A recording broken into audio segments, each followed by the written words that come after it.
রাকেশ ছোটবেলা থেকে খুব মেধাবী ছিল।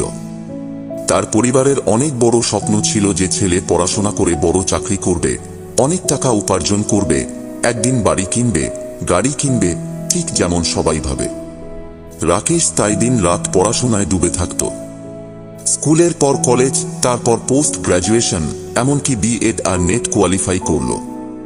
পরিবার পরিজন সবাই ভেবেছিল এবার ছেলেটির জীবন সফল হতে চলেছে, কিন্তু বাস্তবতা ছিল সম্পূর্ণ অন্যরকম। 15 বছর পড়াশোনা করার পর সে বুঝতে পারল তার সামনে চাকরির সুযোগ খুবই কম। সে একের পর এক ইন্টারভিউ দিচ্ছিল, কিন্তু কোথাও চাকরি পাচ্ছিল না। একদিন একটা ইন্টারভিউ শেষে অফিসের বাইরে বসে রাকেশ মন খারাপ করে ভাবছিল, এত পরিশ্রম করেও কিছু হচ্ছে না, তাহলে এত পড়াশোনার মানে কি? দিন দিন রাকেশের আত্মবিশ্বাস কমতে লাগলো, আত্মসম্মান ভেঙে পড়ল।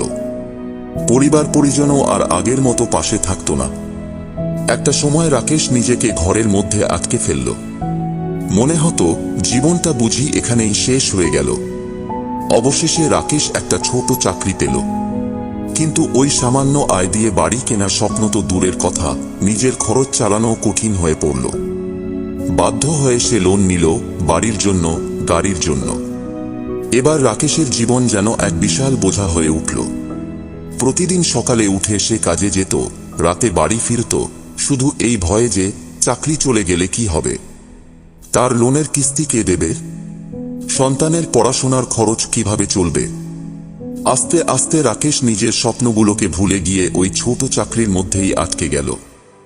আপনারা জানেন কি এই ট্র্যাপটা ঠিক কবে শুরু হয়েছিল?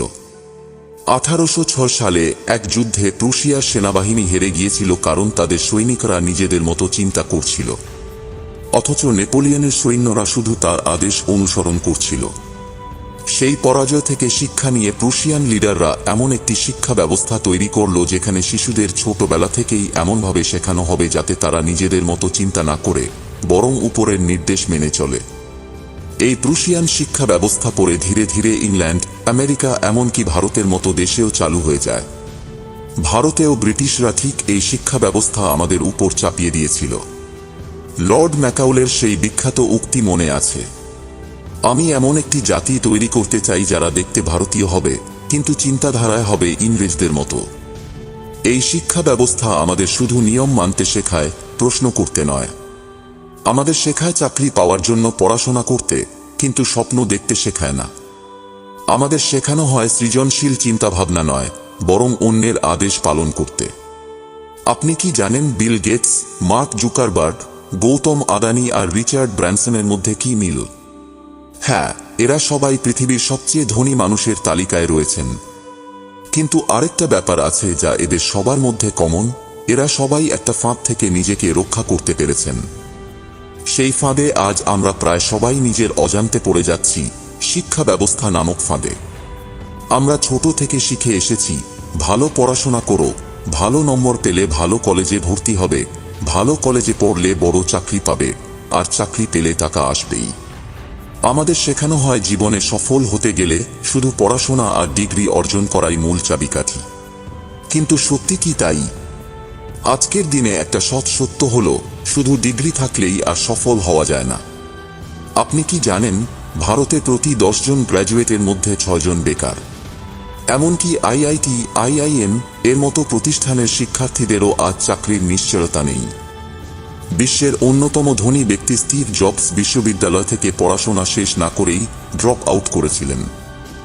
রিচার্ড ব্র্যানসন পড়াশোনায় বেশি ভালো ছিলেন না, কিন্তু আজ তিনি মাল্টিবিলিয়ন ডলার কোম্পানি ভার্জিন গ্রুপের মালিক। এমন আরও অনেক উদাহরণ আছে যা প্রমাণ করে সফলতার চাবিকাঠি শুধুই ডিগ্রি নয়, বরং দক্ষতা আর সৃজনশীলতা। উপায় একটাই, নিজেকে আলাদা করে গড়ে তোলা। আজকের দিনে স্কিল, দক্ষতা থাকাটাই সবচেয়ে গুরুত্বপূর্ণ।